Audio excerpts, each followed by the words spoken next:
This is A View from the Bunker. Now, here's Derek Gilbert. What we see in the West here is, of course, the devastation in Gaza, which is extensive, no question.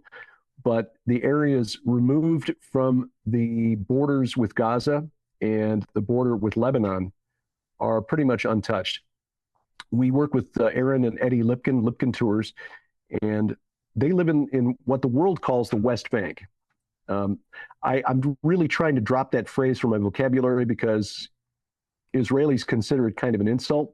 I mean, West Bank of what? West Bank of the Jordan River, which implies that it's still part of Jordan or should be an independent state of its own. No, it's Judea and Samaria, the biblical heartland. 80% of the Bible's history takes place in Judea and Samaria.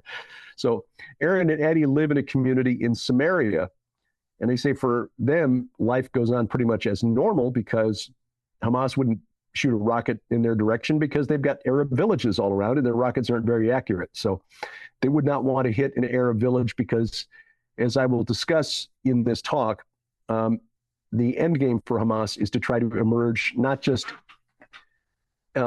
survive, but to emerge in control, not only of Gaza, but of the West Bank as well. Well, there I did it again, of Judea and Samaria. So other than that, we spent the week in Jerusalem and life went on as normal, except that we could tell right from our entry. And what I'm going to do here, by the way, just to preface my talk, it's the old tell them what you're going to tell them, then tell them what you told them. I'm going to go through our itinerary for the week just to describe what we saw, for lack of a better narrative thread, tell you what we saw and our reactions to it, and then kind of summarize with some things that we learned from the people that we talked to on the ground there. When we arrived at Ben Gurion Airport in Tel Aviv, it was pretty clear that things were not normal. When we were there last year, that really wasn't normal either because there was a 4-year backlog of tourism. We had hoped to go back in 2020. Our previous tour would have been 2019, and we couldn't go because of the lockdowns. So 2023 comes along, 4-year backlog. Tourists from all over the world were there.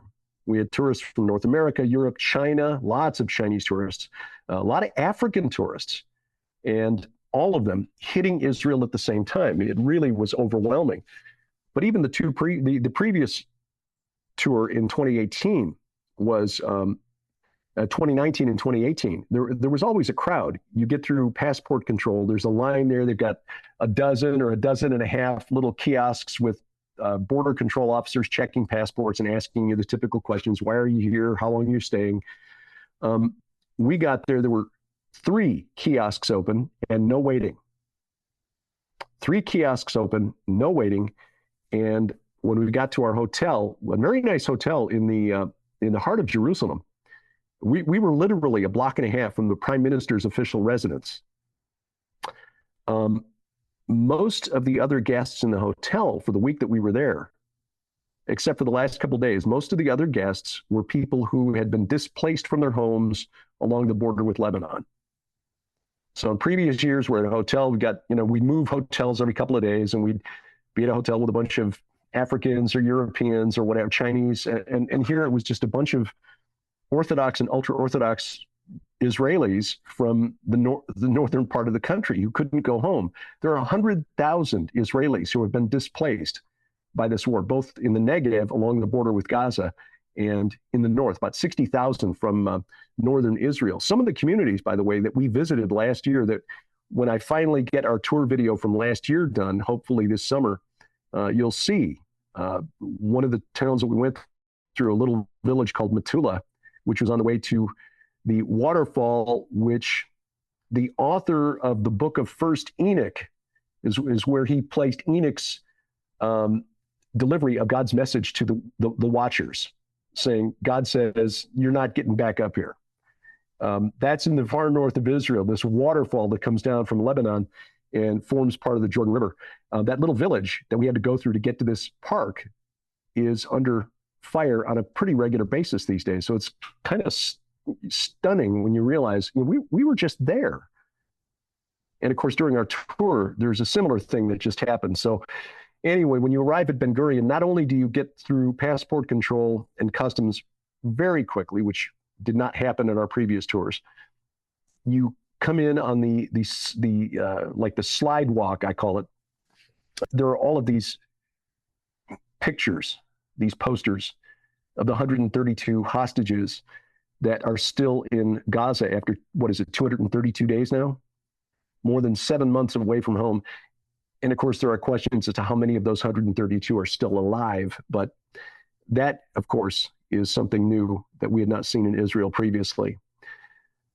So we were transported from the airport to the hotel. We stayed at a hotel called the Prima Kings Hotel, which is right across from a little square with a fountain on it called Paris Square, which we found out is sort of the semi-official place for protesters in Jerusalem. Whenever there's a protest, it's there. We wondered, this is a lovely little park. Why do they have these police, gates, these barriers, these barricades up there around the park? It's because they have to deploy them so often. They just leave them there. So when the protesters come, they've already got the barricades there to, keep them out of traffic and stuff. But we only saw protesters there one night. Contrary to what you may have seen on the news here, I don't know if they were showing you guys a lot of protests, families protesting, wanting the hostages brought home now, which is a thing that we saw pretty regularly around the country. Somebody is funding billboards around Israel, blaming Netanyahu for funding Hamas and not getting the hostages home. And I'll talk about that toward the end of this presentation. But we only had one night of protests out there, and they were very polite, actually. They made some noise. They had a shofar, and they were, banging a drum. But they started at 7 p.m., and they were over at 9:45. It's like, they must have had a permit or something, said be out of the square by 10 p.m., and they were. And that was it, just one night.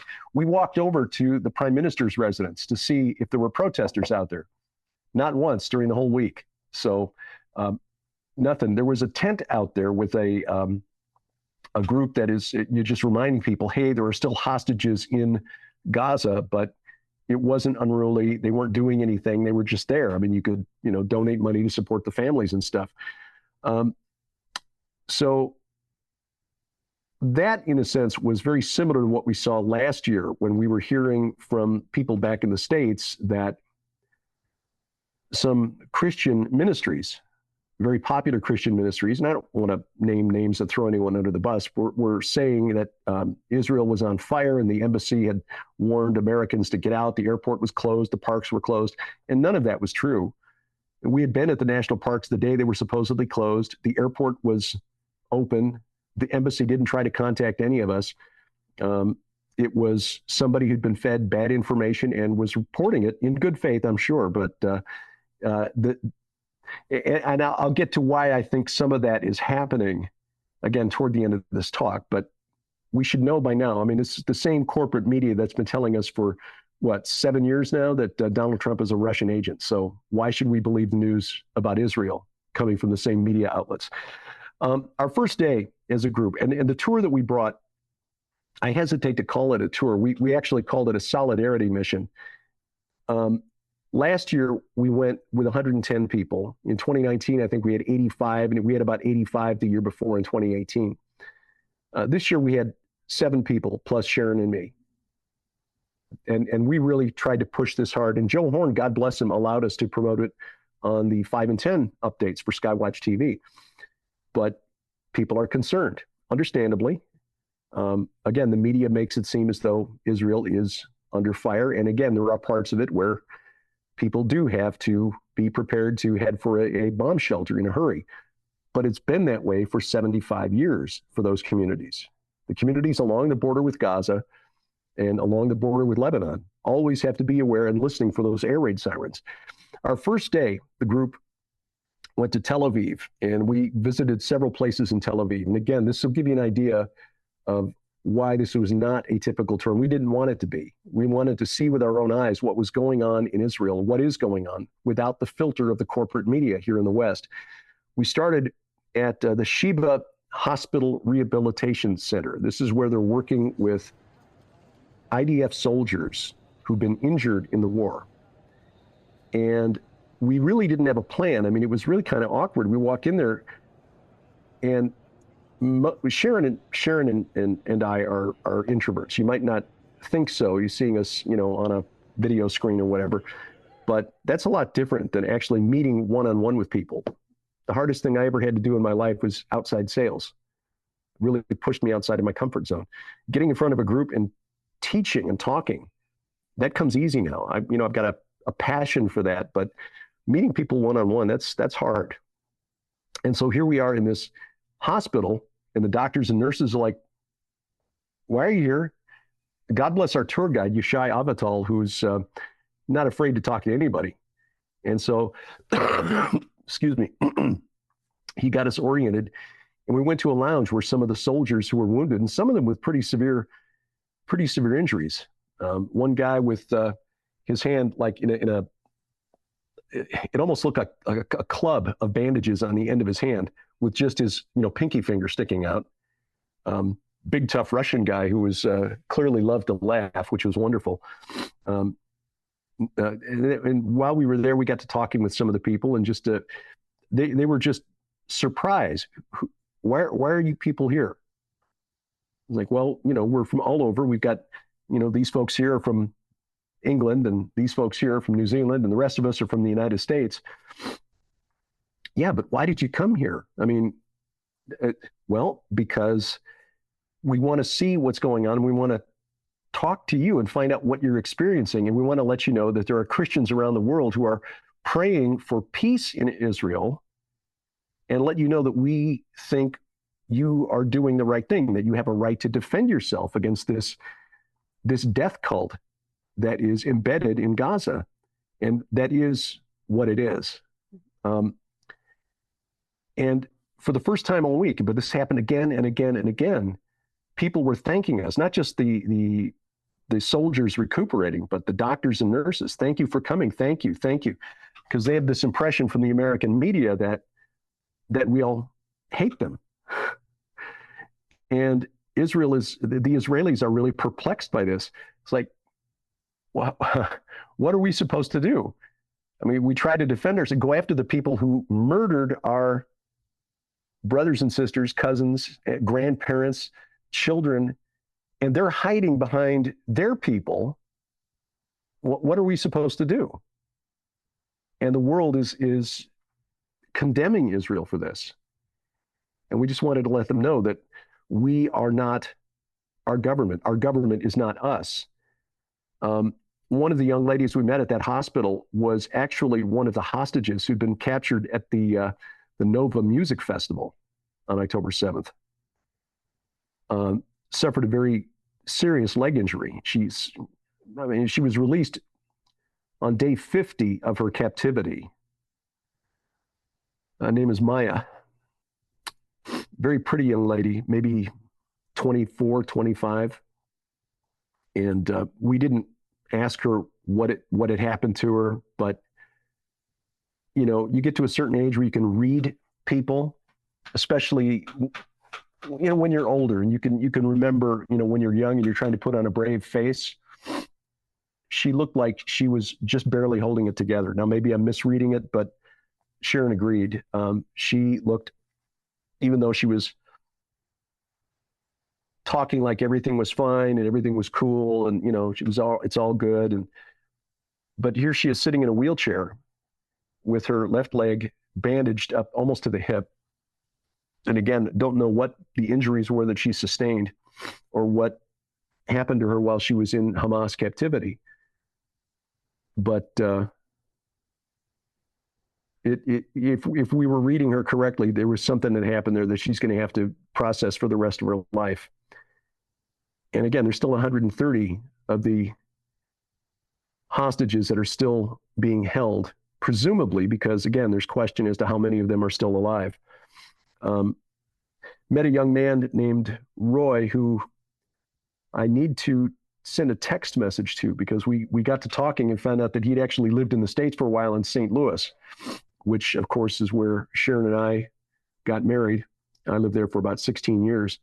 And for some unknown reason, he was wearing a Dodgers cap.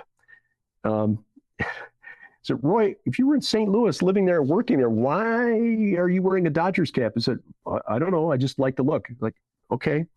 And then he shared that he had gone to some auction at some point, and he bought a Yankees cap, and he had a Yankees cap, very old, he said, and it was signed by some American baseball player. His name was Bobby Ruth, Babe Ruth. Yeah, Babe Ruth. That's the one. Say, are you kidding me?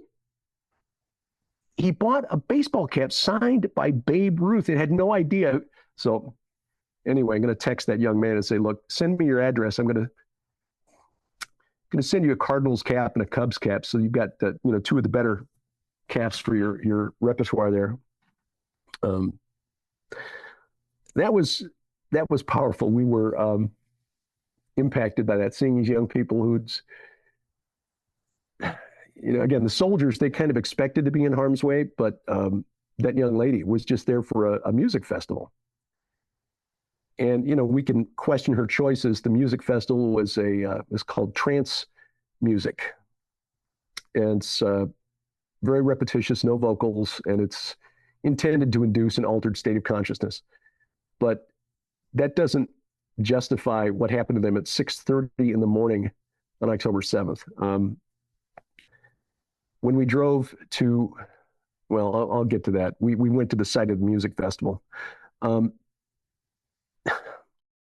there, we went to Hostage Square in Tel Aviv, which is, you probably table there that's set for the Passover Seder with the empty chairs for the hostages that are still missing. It's much more extensive than that now. They've got a replica of a Hamas tunnel, which you can go through. The difference is that when you go in that tunnel, you're going to come out the other side.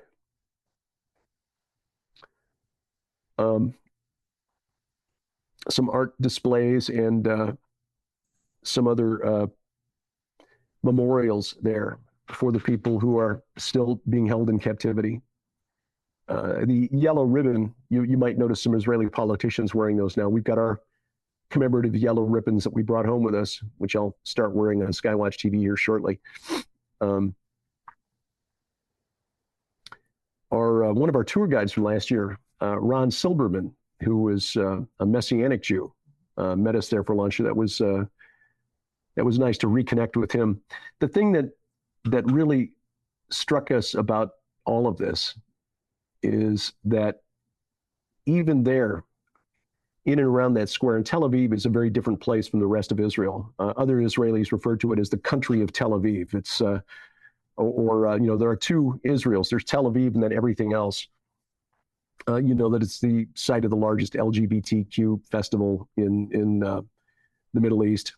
And the rest of Israel is just not on board with the way Tel Aviv lives. Tel Aviv is very Western, very secular. But again, even there, the reminders of what happened and the solidarity of Israelis behind the idea that Hamas needs to be eliminated is constant. They may not be united behind Benjamin Netanyahu, but they are certainly united in this goal of eliminating Hamas, except for, a group that I'll talk about again at the end here. After lunch, we went to another place. We came back to Jerusalem, and we went to a Christian ministry called Bridges for Peace. And we volunteered for a couple of hours in the afternoon. This was unexpected. This was something that the Lipkins added to our itinerary. And, we didn't know about it until they handed us the card. Okay, here's your itinerary. Oh, what's this? Volunteer work. We basically put together food packages for Israelis in need. Now, Bridges for Peace, and you can find their website at bridgesforpeace.com, has been around for 50 years now. And it's got offices on like 4 continents: US, Canada, UK, Australia, New Zealand, Korea, and several other nations. And basically, they are trying to heal the breach that has opened between Christians and Jews over the last 1,800 years. Until the early 2nd century, Christians were considered part of the Jewish community. I mean, we might not think so from what we read in the New Testament, where we see the hatefulness of the Sanhedrin and the people who were jeering and spitting on Jesus on his way to the cross. But the fact is, historically, Christians were considered sort of the odd cousins of just an odd sect of Jews until about the time of the Bar Kokhba rebellion, which was 132 to 135 AD. And the reason there was a split then is because Simon Bar Kokhba, was declared to be the Messiah by a very prominent rabbi, Rabbi Akiva, who is still very much respected today, 1900 years later. Akiva said that Bar Kokhba was the Messiah, and he was a brilliant military commander, and he actually led the Jewish rebels to some pretty impressive victories over Roman legions, destroyed a couple of legions. And the Emperor Hadrian decided to put an end to this Jewish problem once and for all, because they had the rebellion in 67, and now here they were, 60 years later, and they had another rebellion, or 70 years later, another rebellion. That's it. We're done dealing with the Jews. We're gonna make them an example. So he sent his best commanders to Judea, wiped out the rebellion in the year 135, and then depopulated Judea, basically sold about 900,000 Jews into slavery, which ended any hope of an independent Jewish state until the Zionist movement in the late 19th century. Bar Kokhba, because he'd been declared Messiah, when Rabbi Akiva was authoritative, so Jews were like, yes, okay, we'll follow him. But when he demanded that Christians follow him, Christians were like, well, wait a minute. Now, our scriptures say that when Messiah returns, he's going to be coming in the clouds in great glory. And we see you are standing on the ground, Simon, so you're not the guy. And so Bar Kokhba had a lot of Christians imprisoned, some mutilated by cutting off their thumbs and so on. And that led to some real bad blood between the Jewish community in Judea and Christians. And the enemy, by which I mean principalities and powers, cosmic rulers of this present darkness, Satan and his minions, has exploited that for the last 1800 years. When Constantine legalized Christianity in the early 4th century, for a lot of Christians, it was like, okay, now it's time for payback. And Jews became the target of a lot of persecution from Christians, now that Christians had the upper hand in the Roman Empire. Jews with 1800 years of history like that, and based on what they've been taught, they still think Adolf Hitler was a Christian, many of them. They are very uncomfortable with Christians generally. So Bridges for Peace works to say, look, we love Israel, we love the people, and we understand that we are just grafted, and we are the wild olive branches that have been grafted into the tree. So we are here to help you and support you. They will take food offerings, food baskets to the few Holocaust survivors that are still around, many of whom have no one left to help them. Others who are new arrivals from places where they're being kicked out, Jews arriving from places like, nations in Africa where they're being pushed out. There aren't many Yemenite Jews left, but they arrive, and oftentimes they've got nothing but the clothes on their back. And so they will supply them with food and other assistance and sources. So that's what Bridges for Peace does. And our little group, we packed up food baskets. Well, plastic bags, but, and we did like 4 pallets worth in the span of a couple of hours. And all of us were so touched by the opportunity to actually put our hands on something concrete that was going to help somebody in need in Israel. We've asked the Lipkins to put that on our tour for next year. Now, how they can, based on the size of that room, we kind of filled the room with 9 people. So if we bring 100, I'm not sure how we're going to, make that work, but they said they'll find a way to make it happen. So, but again, bridgesforpeace.com if you want to find out more about what they do, and if you're so led to support them, based on what we saw, we would encourage that. That was day 1. On the second day, we went to the Negev. That's the desert in the south of Israel. That's the area that the western part of the Negev borders on Gaza, the area that was attacked on October 7th. Our first stop was the town of Sderot. Sderot is a city of about 35,000 people, and at its closest point, it's only half a mile from the Gaza border fence. This was the town where Hamas militants on motorcycles and pickup trucks made it into the city center and surrounded the police station there, trapped 30 people inside the police station, police officers and civilians, who were all killed in the firefight. We first went to the overlook.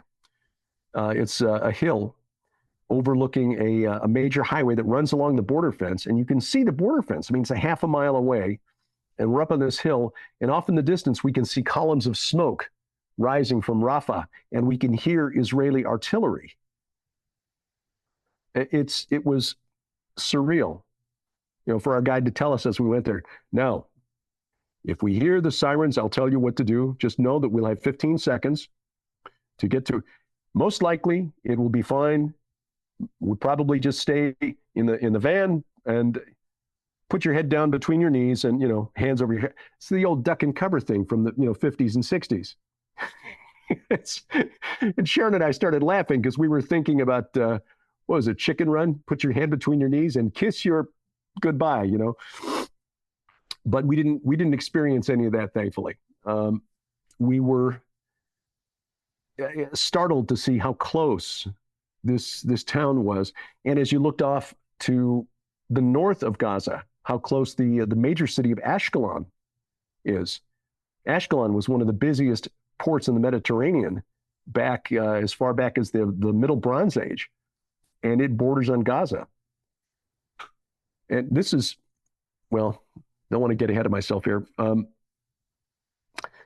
Sderot was powerful for a couple of reasons. First, we went to a playground there. Our guide wanted to show us how the people of Sderot have managed to live normal lives while living right next door to an enemy that wants to kill them. The playground equipment, they've got these big caterpillars, probably, 40, 50 feet long, tall enough that an adult can stand up inside of them. So, a good 6-7 feet, the interior, maybe 6.5 feet high, made of concrete, built to withstand a Hamas rocket or a mortar round. So the children, when they're playing on the playground, know that when they hear the air raid siren, run into the green caterpillar and stay away from the opening, stay away from the door. What kind of childhood is that? And in fact, this particular playground had been hit by a rocket on October 7th. I got pictures of the shrapnel marks on the face of the big green caterpillar. It's astonishing, but for more than 20 years, the people of Sderot have normalized what is not normal. It's the way they put it. They've normalized what is not normal. Children playing on a playground with playground equipment built of reinforced concrete to withstand missiles and rockets and mortar rounds. And from there, we went to the police station that had been attacked on October 7th, or rather, the place where the police station once stood, because the way the siege of the police station in Sderot unfolded, one of the Hamas terrorists it was in the middle of a residential neighborhood, all right? Apartment buildings on one side of the street. Looked like a typical residential development in any modern Western city, row of apartment buildings on the opposite side of the street, police station on, facing it. A Hamas terrorist had gotten up on the roof, a sniper on the roof of the apartment building. And when the Hamas pickup trucks and motorcyclists surrounded the police station, were firing into the police station, whenever anyone would try to come to the aid of the police officers, the sniper on the roof would pick them off. And we heard this from the deputy mayor of the city. As we were walking back to our van, we encountered the deputy mayor, who our guide recognized from news reports. And so he introduced himself. And so the deputy mayor told us the story, which is now enshrined on a mural on a wall facing the empty lot that used to house the police station. All that's left are some twisted bits of rebar coming out of the what had been the concrete foundation of the building, adorned with Israeli flags and little, memorial candles and things. It's been turned into a memorial site for the 30 people inside the police station who died, police officers and civilians. They realized that I should say an off-duty soldier realized that until they could get the Hamas sniper off the roof of the apartment building, they were going to have a real devil of a time trying to break the siege and free the police officers. So he found another soldier in the neighborhood and asked him for his gun.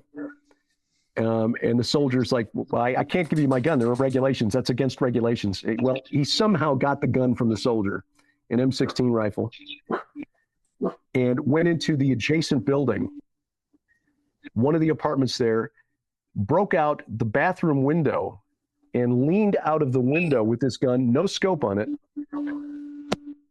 and managed to fire a shot to take down the sniper on the roof. And that building, where that soldier who had borrowed somebody's rifle and without a scope from probably a good 100 feet away, managed to take down the sniper who had cover on that roof. They painted a mural that depicts an angel leaning out of the window with a bow and arrow and firing that arrow to the other building. But as it happened, by the time the sniper had been eliminated, the Hamas fighters had broken into the police station and killed everyone inside, barricaded themselves inside. And so then they became the besieged as the army and police from the surrounding area surrounded the building. They finally decided that the only way to end the siege was to bring in a tank and just destroy the building. And again, that's on a mural on a wall of a building across the street from what was the police station.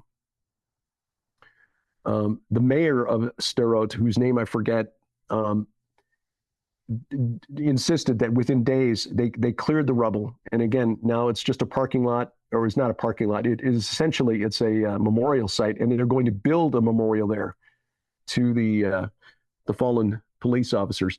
70 people in all died in Sderot that day, October 7th, 30 in the police station, 15 more senior citizens who had been trying to get away in a van, and their van blew a tire. Trying to get out of town, they hit a piece of shrapnel or something and blew a tire.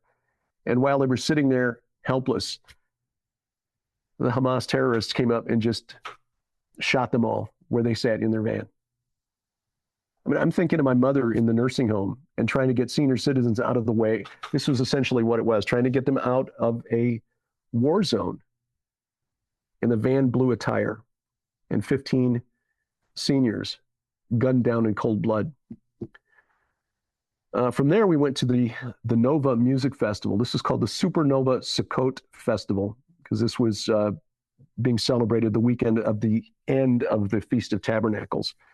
And you probably have seen the stories on it, so I won't go into detail here, but 364 people died at the festival. Another 40 were abducted and taken to Gaza. One young lady, as I mentioned, we met driving into the site of the festival.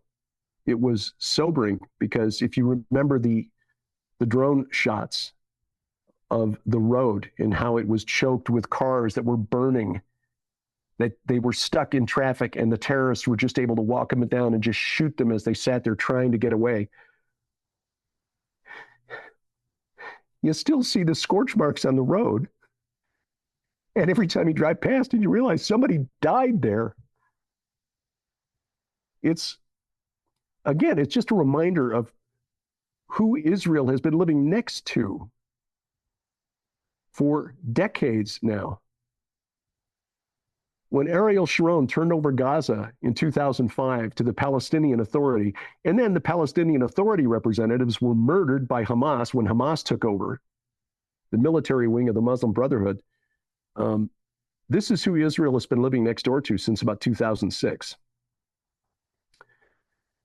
So the site of the festival, which was not even supposed to be held there, by the way, the original site was elsewhere, and I heard a couple of different stories. One was further east in the Negev. Another, somebody said it was supposed to be in Tel Aviv. But either way, it was not supposed to be there on the border with Gaza. And it was moved just a few days before the event. So it's not like Hamas planned to hit this event because they didn't know it was going to be there. They moved it at almost the last minute. It's when they broke through the border fence and some of the, the paragliders are looking around and suddenly they see this big party with a couple thousand kids there. What a soft target. So they communicated with one another and they gravitated to the site. And that's why that was the single most devastating attack there of the entire day. The single most loss of life of Israelis since, in a terror attack anyway, since the founding of the state in 1948. But because of the 4,000 Hamas terrorists, so many of them gravitated towards this location east of the Gaza Strip. Other communities that might have been overwhelmed, even Ashkelon, the city to the north of Gaza, were spared. Sderot, where 70 people were killed, might have been even more badly hit. But it's just tragic that these kids who were there for this music festival wound up being like a flame for these moths to come and destroy. So it's been turned into a memorial site where there are pictures of all 364 dead and pictures of the other 40 who were abducted. Again, a very powerful site. A lot of people making trips to these locations. There is a sort of, I hesitate to call it tourism industry, but there are a lot of people who are making pilgrimage to pay their respects at these locations. The other site that we visited down in the Negev was a small village called Ofakim, O-F-A-K-I-M, Ofakim, which was very badly hit. We walked into the community and saw a number of buildings still with massive holes in the walls. One of the homes that we saw, and we talked to people in the neighborhood there, the neighborhood trying to do something to bring in some income to help, support themselves, selling refreshments to people who are coming to visit. And there were, again, a lot of people, mostly Israelis, coming from the rest of Israel to see with their own eyes what had happened there. We talked with residents who shared their stories of what happened on October 7th. One fellow who had downloaded security camera footage from the camera on the front of his home, showing us how the family dog had been gunned down by the terrorists while it was trying to get back inside. The dog was terrified. He was no threat to the terrorists. He was trying to get in the house, and the terrorists shot him dead in the front door. And then they broke into the house. Now, I don't know if you've heard this story. A woman named Rachel Edry, a grandmother, she and her husband were at home, husband David, and 5 terrorists broke into the home. And thinking quickly and having some understanding of psychology, perhaps, she said, you boys look hungry. You boys look hungry. Can I cook something for you? Look, I've got something on the stove over here. And so she started feeding them and baking cookies and making coffee and, basically getting them to calm down, relax, and keeping, basically feeding them while carnage is happening outside. Gunshots, gunfire all around, explosions in the distance. And she's got 5 of these murderous terrorists sitting in her kitchen, and she's feeding them while her son, who's a police officer in the community, is rounding up help. She sees him out the window, doesn't give him away. She signals to him. There are 5 of them. After 20 hours, her son comes in with reinforcements, neutralize the terrorists, and that young man rescues his mother and father. We heard this story back in October as we watch I-24 News, the English language news channel out of Tel Aviv.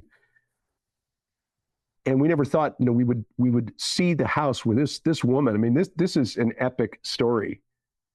A Jewish grandmother defeats 5 terrorists with her cooking. You cannot make that up. But her home still has holes in the walls. And I think it was her grandson that was showing us the video of the terrorists outside. But the neighborhood there is just devastated, and they're just doing what they can by showing people this is what happened, leading tours of their neighborhood, and then asking for donations. So we passed my hat and we took up a donation for the community there. Rachel Edry, though, she is legend. Sadly, we were told that her husband had suffered a heart attack the week before we got there, and he had passed away. So we did not get to meet her, but we saw the site of that epic story. That night, Avi Lipkin came and gave us a talk on the situation. Have you ever heard Avi Lipkin give a presentation on the geopolitical state of affairs in the Middle East? That was riveting. In fact, I recorded that, and I'll be releasing that on YouTube. We'll see if that'll get us canceled, probably. I may have to edit some things out that Avi said just to get past the censors. We'll probably do the uncensored version on our app so that we don't have to worry about censorship there. But I just remember, and I had the opportunity finally to tell him that when I first heard him speak at a Prophecy in the News conference, probably 12 years ago, I thought he was really radical. That, boy, this guy is a hardcore Zionist. I'm not sure I can go along with this. Because I was still, indoctrinated by the Western media's impression of Israel. What was about Israel? Come to find out, everything that Avi was saying back in 2011, when I first started listening to him, he's been right. So, and we got to tell Aaron that as well. The next day, we went to a location called Gush Etzion. That's E-T-Z-I-O-N, Gush, G-U-S-H. You can look it up. It is a very powerful site. We visited a couple of times previously. It was a key battle, one-sided battle in 1948 during the War for Independence. It was a kibbutz located along the road between Hebron and Jerusalem, and so a key, strategically important site. And when you go into Gush Etzion, the museum there, they've got a presentation, multimedia presentation, that dramatizes the struggle of the settlers there on the kibbutz, some of whom had come from Europe, some from America, one woman who survived one of the Nazi concentration camps. And, they dramatize it a little bit, but it's very, very well done. So you get to know the characters a little bit, put human faces with the names, and it tells the story of how they managed to get this kibbutz off the ground in 1947-48. But as things got closer to the United Nations vote authorizing the creation of a Jewish state and the Declaration of Independence on May 14th of 1948, they came under increasing attack by local Arab militia and the Jordanian army, which is called the Arab Legion. And that final push, it was really difficult because they were fighting with leftover weapons, things they could scrounge, and they had essentially been cut off from Jerusalem because there was just one road, and the Arabs knew it. And so relief columns had to come down that road, and were often getting turned back because they couldn't break through, or In one case, they did get a relief column, supplies, but the vehicles were ambushed on the way back and destroyed. And in fact, when you drive on that road from Jerusalem down towards Gush Etzion, the vehicles that were destroyed as part of that relief column are alongside of the road. They've been restored and turned into a monument, a memorial for the members of what they called the Palmach, which was the militia during the War for Independence, who had lost their lives trying to lift the siege of Gush Etzion. Finally, just numbers wore them out. They ran out of ammunition. They tried to surrender. And instead of allowing them to surrender, here's the story, the way it was told at the site. They had all the men and women in the kibbutz, 121 people, stand together. They said, okay, look, we're just going to take a picture. And so everybody just here, look in this direction. And then, of course, they opened fire with machine guns and killed them all, except for a few remaining members of the kibbutz who were in a bunker, down beneath, blast doors. And again, they're showing this to you in a well-produced Hollywood quality movie as we're sitting in there watching this. And you see this young couple that had just become engaged to be married, and the young lady is the one who survived the concentration camp, and the young man is just kind of a dreamer, a kind of a poet, and he's trying to get her to understand the gravity of the situation. Don't you understand? They're outside, they're out of ammunition. We can't. And she's saying to him, I've decided on the music for our wedding. So it's very well done, because it really makes it emotionally powerful, because what happened then, and this is historic, they opened the door and threw in a grenade. And that was the last of the survivors at Kfar Etzion. The children and most of the mothers had been evacuated to Jerusalem some weeks earlier. And when you watch this presentation and they conclude that with the grenade being rolled into the bunker, then they lift the screen, and behind the screen where you've been watching this film is the actual bunker. And so, everybody with us was weeping, including our 72-year-old guide who's seen that presentation probably dozens of times. But the story of Gush Etzion is that 4 of the children who'd been evacuated came back there in 1967 after Israel recaptured the territory from Jordan after the Six-Day War. And the only thing left standing of the kibbutz, the farmland that they had built, the buildings and everything, was a single oak tree,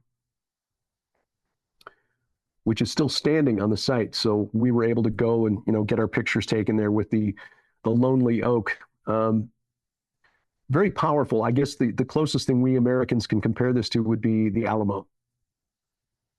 And it just connects the dots between Israel's founding in 1948 and the existential struggle that it's facing right now with Hamas.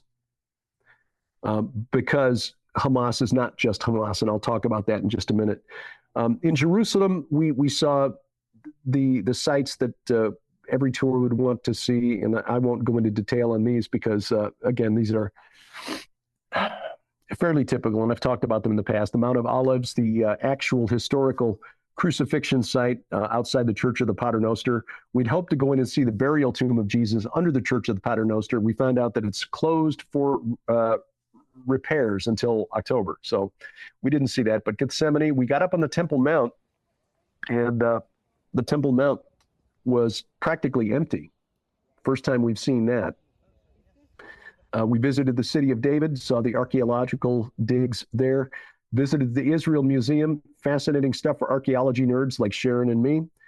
We also went to the Friends of Zion Museum, which is a rather interesting experience in itself, in that you see that there have been Christian Zionists going back several hundred years who have helped facilitate the creation of Israel.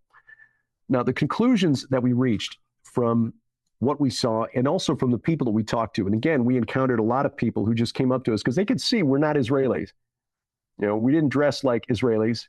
For one thing, us guys on the tour, we weren't dressed all in black like most Israeli men for some reason. And of course, we're obviously not Orthodox or ultra-Orthodox.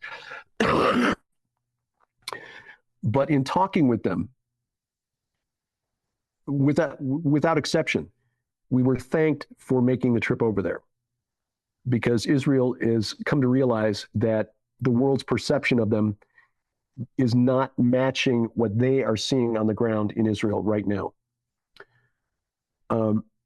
So the fact that there are a bunch of crazy Christians from 3 different continents who are willing to come together and tour, and not just go to tourist sites, not just go to, say, Tiberias and the Sea of Galilee and stuff like that. We went to Sderot, and the day after we were there, they were under air raid sirens again, and they have been every day since we were there. That made an impression on them. And we pray it plants some seeds for some reconciliation between Jews and Christians, because I've had some engagements on social media this week with people who are convinced that I have made Israel an idol. I disagree respectfully, because I've done enough reading on the history of Islam to understand what Israel is facing in the Muslim Brotherhood and its military wing. Israel, we have learned from people who are closer to the political situation there than we are, has a deep state. And Netanyahu is sort of Israel's Donald Trump. Now, he is a better politician than Donald Trump. He is much more polished in what he says in public. But like Donald Trump, his reputation may be bolder than he actually is. This is the impression of the Israelis that we've talked to.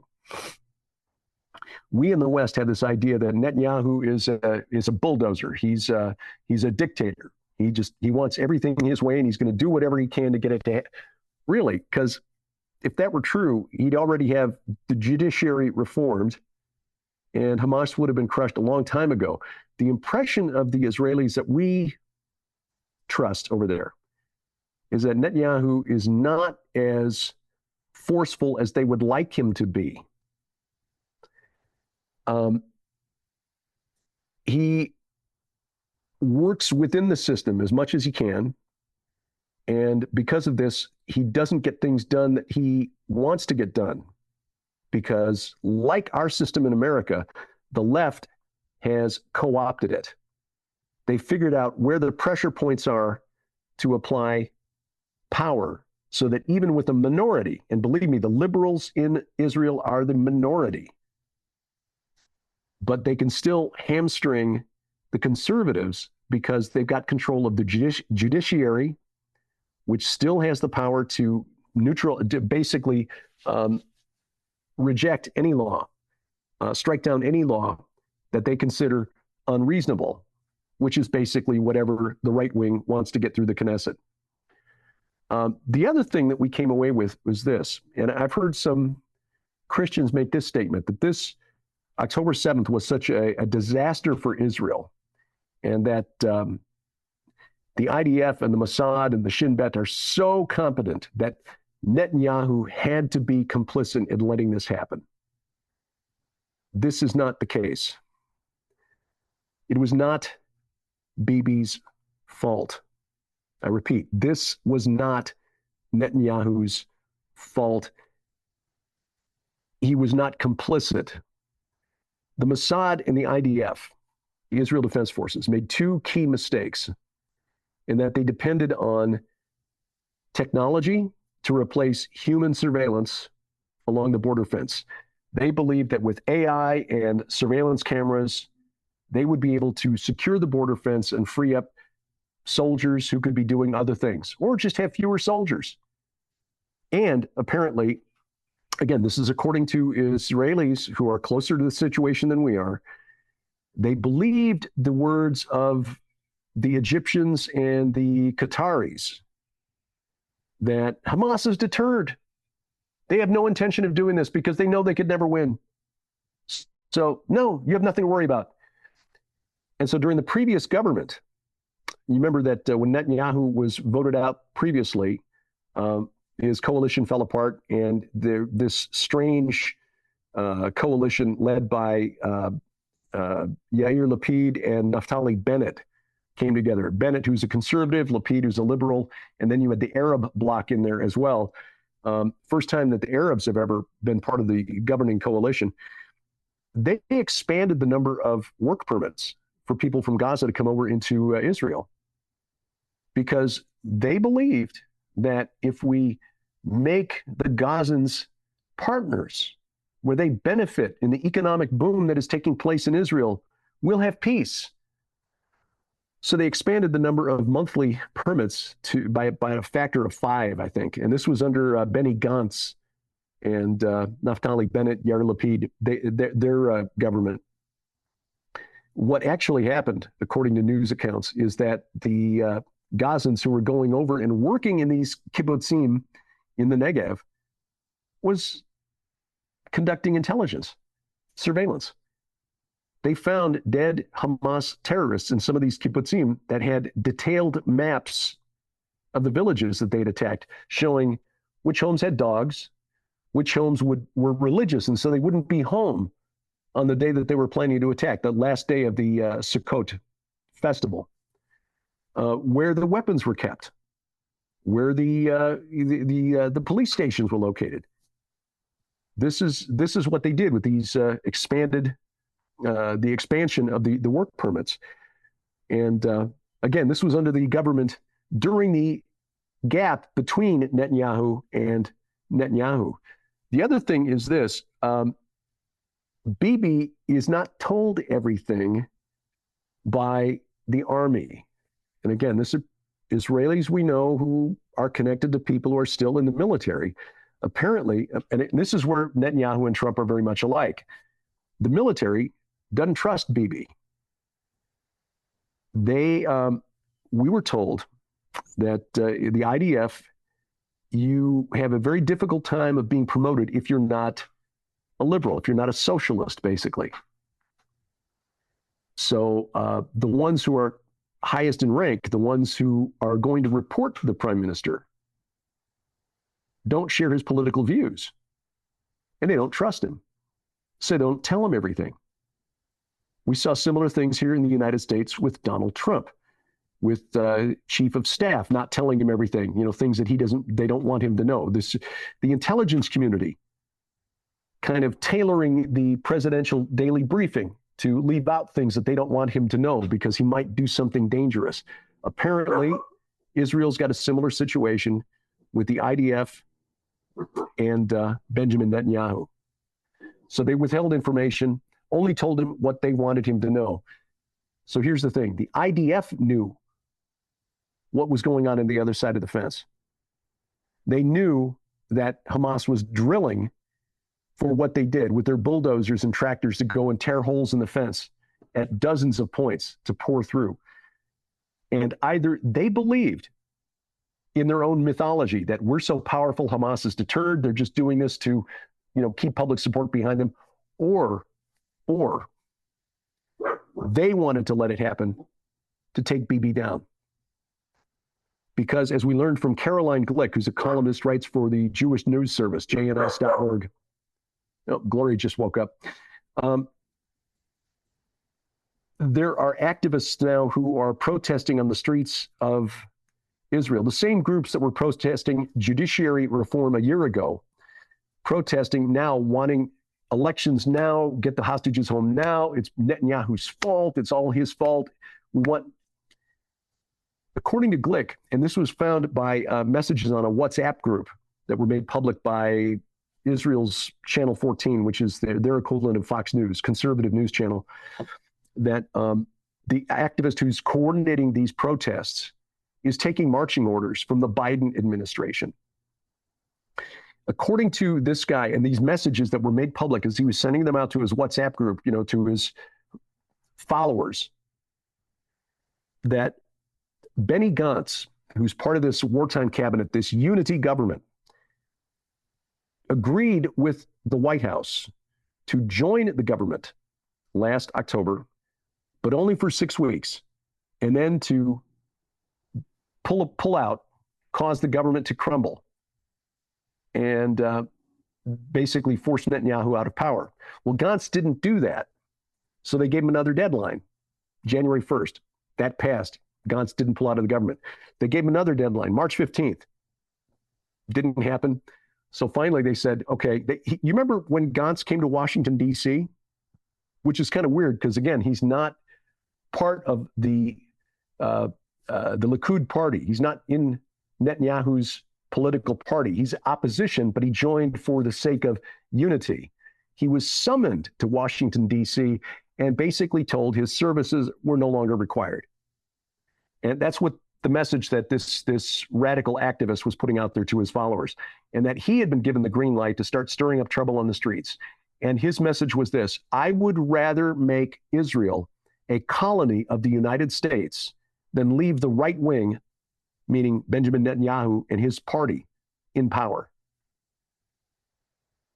I was shocked, but this you can find this at Caroline Glick, jns.org, just a couple of weeks ago.